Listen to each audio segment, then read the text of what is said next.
ආයිබෝන් හැමෝටම මෙන්න රටම කතා වෙන විශේෂ පුවතක්. Former President Ranil Wickremesinghe is expected to make a special statement on the Batalanda Commission report, which was tabled in Parliament today by Leader of the House Bimal Ratnayake. His office stated that he will reveal certain details about the report on Sunday. දැන් මේකේ බලමු මේ former president කියන්නේ හිටපු ජනාධිපති කවුද රනිල් වික්‍රමසිංහ මොකද්ද කරන්න යන්නේ? is expected to බලාපොරොත්තු වෙනවලු මොනවා කරන්නද? to make a special statement විශේෂ ප්‍රකාශයක් කරන්න බලාපොරොත්තු වෙනවලු on the Batalanda Commission report. Batalanda Commission වාර්තාව සම්බන්ධයෙන් on කියලා මේ සම්බන්ධයෙන් කියන එක.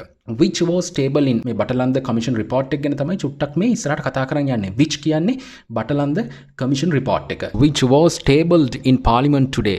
අද පාර්ලිමේන්තුවට ඉදිරිපත් කරා කියන එක මේ table කරා ඉදිරිපත් කරා කියන අදහස් තමයි එතනින් එන්නේ. ඉතින් ඇත්තටම කවුරු විසින්ද මේක ඉදිරිපත් කළේ පාර්ලිමේන්තුවට? which was tabled in Parliament today by Leader of the House Bimal Ratnayake. මේ Leader of the House සභානායක Bimal Ratnayake කියන්නේ සභානායක Bimal Ratnayake විසින් තමයි මේක පාර්ලිමේන්තුවට ඉදිරිපත් කළේ. ඊට පස්සේ කියනවා his office stated. his කියන්නේ මෙතන former president Ranil Wickremesinghe. his office ඔහුගේ කාර්යාලය සඳහන් කරා stated සඳහන් කළා that he will reveal කරනවා හෙළි දරව් කරනවා certain details යම් තොරතුරු about the report මේ report එක ගැන on Sunday ඉරිදා මේ report එක ගැන යම් තොරතුරු හෙළි කරනවා කියලා ඔහුගේ කාර්යාලය සඳහන් කරා. ඔහුගේ කාර්යාලය කියන්නේ මේ ඔහු කියන්නේ කවුද මෙතන?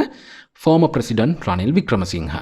ඉතින් මම හිතනවා මේ breaking news එක මේ විශේෂ පුවත පාවිච්චි කරලා ඕගොල්ලොන්ගේ ඉංග්‍රීසි දැනුම next level එකට ගන්න පුළුවන් කියලා. ඉතින් මේ වගේම breaking news එකකින් ආපහු හම්බ වෙමු. හැමෝටම ආයිබෝවන්.